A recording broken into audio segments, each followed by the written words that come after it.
여호수아서 여호수아 2장 12절.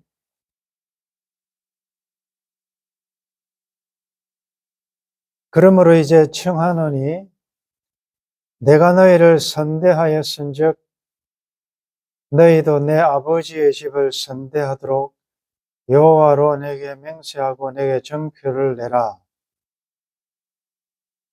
기생 라합이 정탐꾼들에게 신앙 고백을 하고 난 다음에 청합니다. 내가 너희를 이렇게 선대했다. 그러니까 너희들도 우리 가족에 대하여 선대하라. 그리고 거기에 대한 맹세 표시로 정표를 내라. 이렇게 이야기합니다. 그때에 정탐꾼들이 이야기합니다. 14절에 그에게 이르되 내가 우리의 이 일을 누설하지 아니하면 우리의 목숨으로 너희를 대신할 것이요 여호와께서 우리에게 이 땅을 주실 때에 는 인자하고 진실하게 너를 대우하리라. 우리가 지난 주일 여호와께서 우리들에게 구하시는 것, 원하시는 것, 복잡한 것이 아니었고 정의를 행하고 인자를 사랑하고 그 인자는 헤세드라 그랬습니다. 그게 여기 선대라는 말하고 같은 말이에요. 긍휼, 자비, 사랑, 불쌍히 여김, 모든 것들이 다 하나님의 성품인 헤세드입니다. 그런데 이 기생 라합은 헤세드, 그가 베푼 선대의 대상이 누굽니까? 그것은 전혀 이름도 성도 모르는, 어떻게 보면 원수나라 이스라엘의 정탐꾼입니다. 잘못하면, 그들을 선대하면 자기 가족들이 반역죄로 이렇게 처벌받을 수 있는 그런 상황입니다. 선대할 수 없는 그런 대상에 대하여 그는 하나님을 믿는 그 믿음의 고백으로 그들을 선대하였습니다. 그래서 내가 너희를 선대했기 때문에 우리 모든 가족에 대해서도 선대했으면 좋겠다. 거기에 대한 정탐꾼들도 인자와 진실하게 그날에 너에게 선대하겠다라고 약속을 합니다. 이 선대의 헤세드, 반대가 학대죠. 학대. 학대는 여러분 잘 아는 대로 워낙 영어지만은 그냥 자연스럽게 한국어가 된 단어입니다. abuse 한다. 학대한다. abuse. 아주 잔인하게 대한다. 그 말이죠. 그래서 이 학대는 다양한 계층에 대한 또 다양한 방법으로 학대를 할 수가 있죠. 아동학대, 노인학대, 장애학대, 심지어 동물학대, 그것도 처벌이 심합니다. 신체적으로 학대를 가하는 것, 학폭이라고 그러죠. 한때 우리 사이에 큰 문제를 일으켰던 그런 것인데, 신체적으로 학대하는 것, 어뷰즈하는 것. 그 다음에 신체적으로는 아니지만 심리적으로, 정신적으로 우리가 말로 어뷰즈한다, 학대할 수가 있죠. 여러분들 이런 학대하는 사람들을 가만히 보면 어릴 때 성장 과정에서 부모나 사회로부터 학대를 당한 경험이 있는 자들이 의외로 많아요. 그럼 자기는 안 해야 되는데 자기가 그렇게 받아 놓으니까 그대로 되돌려 주는 거죠. 여러분들 중에 혹시 이런 학대를 당해본 경험이 있습니까? 누구로부터 어떤 면으로 학대를 받아보셨는지, 또 여러분들은 누구를 학대해 본 적이 있습니까?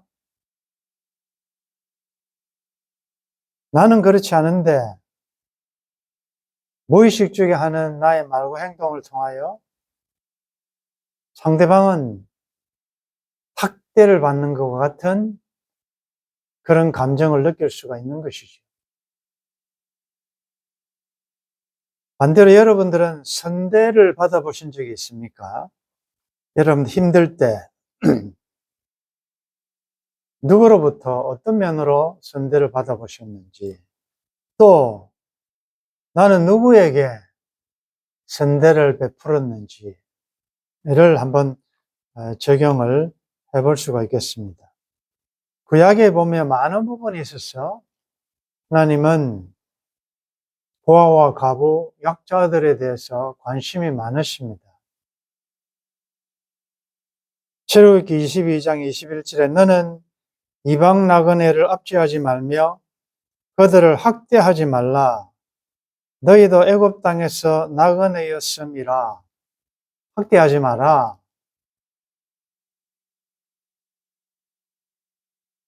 하나님이 수만의 또 만만의 피를 좋아하실까? 이 이사야 1장에 너의 무수한 재물이 내게 무식하냐? 나는 수장은 번제와 살찐 짐승의 기름에 배불렀고 나는 수송아진 어린 양이나 수점수의 피를 기뻐하지 아니하노라 라고 말씀하시면서 결론적으로 그런 수많은 종교행위, 의식, 그런 제사보다 하나님이 원하시는 17절에 보면 이사야 1장 17절에 선행을 배우며 정의를 구하며 학대받는 자를 도와주며 고아를 위하여 신원하며 과부를 위하여 변호하라. 그러니까 사회에서 약자에 속한 이런 자들에 대하여 헤세드, 자비와 긍휼과 사랑과 인애를 베풀어라 그 말이죠. 근데 참 현대 사회에서 나도 모르게 갑의 위치에 서다 보면 학대의 위치에 설 수가 있습니다. 그때 우리가 기억하셔야 할 것은 야고보서 2장 12절에 너희는 자유의 율법대로 심판받을 자처럼 말도 하고 행하기도 하라. 율법을 만드신 분이 하나님이시기 때문에 다 지켜도 한 가지 안 지키면 전부 다 안 지킨 걸로 된다라는 우리가 이전에 율법에 대해서 공부하면서 너희는 자유의 율법대로 심판받을 자처럼 말도 하라. 이 자유의 율법이라는 것은 야고보서 2장 8절에 너희가 만일 성경에 기록된 대로 내 이웃 사랑하기를 내 몸과 같이 하라 하신 최고의 법을 지키면 잘하는 것이다. 자유율법은 최고의 법 이퀄 예수님이 주신 세 계명 복음을 이야기합니다. 이 율법은 우리를 속박하고 구속하는 것이 아니라 그 율법의 정신인 긍휼과 헤세드, 자비, 사랑을 실천하는 것이기 때문에 자유로운 율법이다. 복음은 자유의 율법이다. 구약의 율법은 우리를 구속하고 얽매게 하는 것이지만 예수님이 주신 새 복음은 이 자유율법이다. 그래서 자유의 율법대로 심판받을 자처럼 말도 하고 행하기도 하라. 그러니까 사랑과 긍휼, 하나님의 헤세드를 실천하라 그 말이죠. 왜냐하면 언젠가는 우리가 심판을 받기 때문에 그래서 마지막 날에 심판받을 자처럼 말도 하고 행하기도 하라. 이 현재형이에요. 이게 습관이 되도록 하라는 거죠. 그러니까 우리의 행위도 심판의 대상이지만 우리의 말도 심판의 대상이에요. 말도 하고 행하기도 하라. 심판받을 자처럼 다 심판받는다 그 말이죠. 그런데 13절에 보면 긍휼을 행하지 아니하는 자에게는 긍휼 없는 심판이 있으리라. 긍휼은 심판을 이기고 자랑하느니라. 여러분들, 우리가 긍휼, 하나님의 은혜 없이 우리가 어떻게 쓰겠습니까? 긍휼이 없는 심판이라는 것은 이것은 멸망으로 가는 것이지요. 그러니까 긍휼이 있고 없고는 이 엄청난 것입니다. 긍휼은 심판을 이기고 자랑한다. 긍휼을 행하는 자는 심판이 겁이 안 난단 말이죠. 심판조차도 긍휼을 이길 수가 없다 그 말이죠. 그래서 예수님이 가르쳐 주신 팔복에도 보면 긍휼히 여기는 자는 복이 있나니 저희가 긍휼히 여김을 받을 것입니다.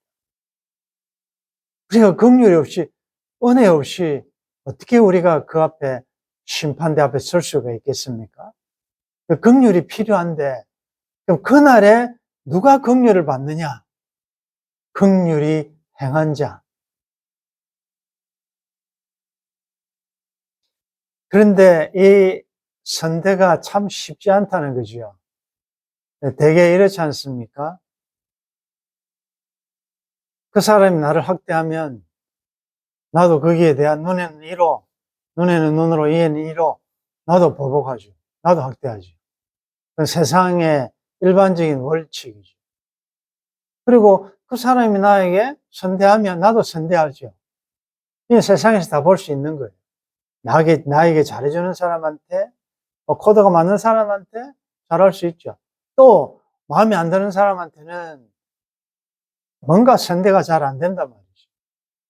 이제 반대 현상이 뭔가 하면 그 사람은 나를 참 선대하는데 내가 학대하는 경우가 있어요. 이건 안 좋죠.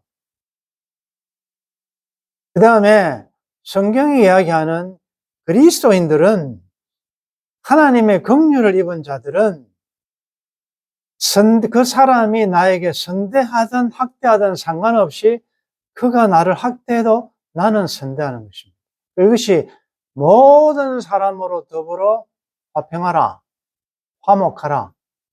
하나님에 대하여 거룩함과 인간에 대하여 화평함이 없이는 아무도 주를 보지 못한다. 그러니까 하나님에 대하여 거룩하고 정의가 있으면 수평적으로는 반드시 하나님의 헤세드, 선대와 긍휼이 나타난다는 거죠. 이것이 마태복음 25장에 나타난 양과 염소의 비유에서 예수님이 말씀하십니다. 비유를 말씀하십니다.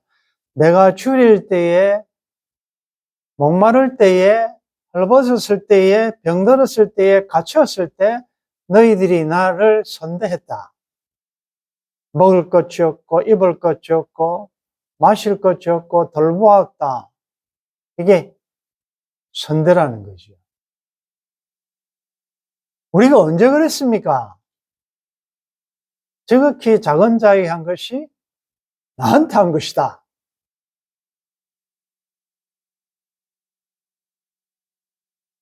염소편의 선자들은 우리가 언제 안 했습니까? 아니 주님이신 줄 알면 우리 했지 왜 언제 안 했습니까? 지극히 작은 자에게 안 한 것이 내게 안 한 것이다. 그러니까 여러분들 긍휼, 헤세드 하나님의 속성이기 때문에 이건 자연적인 내 일상의 삶이 되게 해야 한다. 태도여야 한다는 거예요. 이건 어떤 상황에 따라서 내가 선택적으로, 선별적으로 선대하고 안 하고 대상에 따라서 이게 아니고 예수님은 모든 죄인에 대하여 헤세드, 긍휼을 베푸셨지 않습니까? 그런데 이게 뭐 내가 선대해야지, 학대 안 해야지, 내가 결심하는 게 한다고 되는 게 아니고, 이 원칙은, 이 원리는 아주 뭐 단순합니다. 이 나무가 무슨 나무인지를 모르지만 열매를 보고 아, 이게 무슨 나무구나 알듯이 의롭다함을 받은 자는 내가 선대하면 내가 의로워지는 게 아니고, 의롭다함을 받고 하나님의 긍휼을 받은 자는 자연스럽게 헤세드가 나온다는 거죠. 긍휼히 여기 있는 자는 복이 있나니 긍휼히 여기는 받는다. 이 말은 내가 긍휼히 여겨주면 나도 긍휼을 받겠다는 게 아니고, 그런 조건이 아니라 그러잖아요. 팔복은 내가 하나님의 헤세드, 하나님의 긍휼을, 하나님 나를 선대해 주셨기 때문에 그를 받았다고 생각하면 그런 사람은 자연스럽게 긍휼히 여기게 된다는 거죠. 자, 우리가 새해를 시작하면서 이제 우리에게 하나 더 별명이 붙어야 돼요. 여러분들, 이 선대는, 자비는 성령의 열매입니다. 사랑과 희락과 화평, 오래 참음, 자비가 헤세드 아니에요. 성령이 내 안에 거주하면 자연스럽게 자비, 긍휼이 나오게 되어 있습니다. 이 원칙은 뭐 핑계 탓할 수가 없습니다. 오늘 이 말씀을 우리들이 적용하면서 여러분들은 참 긍휼을 받았고, 그래서 여러분들은 모든 면에서 하나님의 헤세드를 잘 실천하고 계신데, 이제 선대와 학대, 아까 이야기한 대로 그 사람이 나에게 학대하든 선대하든 상관없이 우리는 선대해야 된다는 아주 구약에서 대표적인 사건이 다윗과 사울과의 관계입니다. 사울이 얼마나 다윗을 죽이려고 했습니까? 다윗이 뭘 잘못했다고. 그런데 그 질투심으로 인하여 다윗을 굉장히 학대했습니다. 그런데 다윗이 어떻게 했습니까? 사울이 자기를 학대한다고 정당하게 복수할 수 있음에도 불구하고 그는 끝까지 하나님의 헤세드, 하나님의 자비와 긍휼로 그를 선대했잖아요. 몇 번이나 죽일 수 있었지만 안 죽였거든요. 그러니까 마지막에 사울이 고백하는 게 뭡니까? 나는 너를 학대하되 너는 나를 선대하니 너는 나보다 의롭다. 와, 이거 멋있지 않습니까? 이건 사탄이 예수 그리스도에 대한 항복 선언이에요. 여러분, 학대는 추적해보면 몸통이 악 아닙니까? 왜냐하면 성령의 열매하고는 아무 관계없는 하나님의 본성이 헤세드이기 때문에 하나님께 없는 거예요. 그럼 누구한테 있는 거예요? 사탄에게 있는 거 아니에요. 여러분들이 지금 말로 나와 관계성에서 누구를 상처 주는 것은 그것은 사탄적인 속성입니다. 하나님에 속한 사람들은 그럴 수가 없어요. 그렇기 때문에 나의 성향이, 나의 성품이, 나의 말과 행동을 통하여 상대방의 상처를 주고 자꾸 학대한다는 것은 심각하게 고민하며 고치셔야 돼요. 상처 주는 일 안 하셔야 돼요. 그런 말과 행동하면 안 돼요. 본인이 그걸 나는 아니라고 생각하지만 상대방이 거기서 상처를 받으면 안 하도록 노력하셔야 돼요. 그게 하나님의 사람들 아닙니까? 하나님께 속한 어렵다함을 받은 자들은 그 열매가 반드시 선대로 나타납니다. 그래서 이제 우리 장로님, 목사님, 권사님, 집사님은 참 기도 많이 한다, 전도 많이 한다, 성경 많이 한다. 그것도 중요하지만 거기 플러스 오늘 말씀 가지고 적용하면 참 하나님 했어요.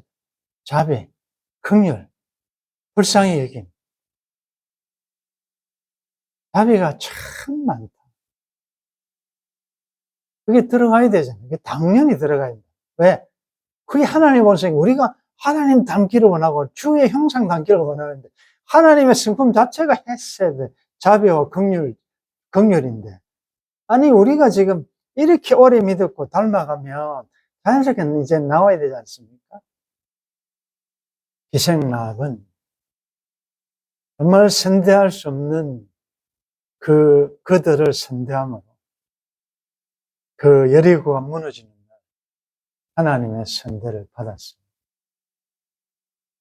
이 세상 장망석이 무너지는 날 우리가 그동안 베풀었던 그 선대, 그 긍휼로 인하여 그날에 여호와께서 새하늘과 새 땅을 창조하실 때 우리를 긍휼히 여기실 것입니다. 긍휼의 풍성한 모든 자에게 선대하는 우리 하나님의 사람들 되시기를 주의 이름으로 축원합니다. 내가 너희를 선대하여 선즉 너희들도 내 아버지의 집에 대하여 선대하기를 청원하노라. 하나님, 우리가 당당하게 하나님께 이렇게 하나님의 긍휼을, 하나님의 선대를 요청할 수 있을 정도로 평소에 우리 삶이 대상과 상관없이 모든 자들에게 하나님의 햇새들을 흘려보낼 수 있도록 도와주옵소서. 누구든지 선대하는 우리 교회, 우리 가정, 우리 모든 삶이 되기를 바라옵고 하나님의 햇새들과 풍성한 우리의 삶을 통하여 오늘도 학대받는 많은 자들에게 위로와 격려와 힘을 주는 하나님의 사람들 되기를 간절히 소원하옵고 주의 예수님의 이름으로 기도드리옵나이다. 아멘.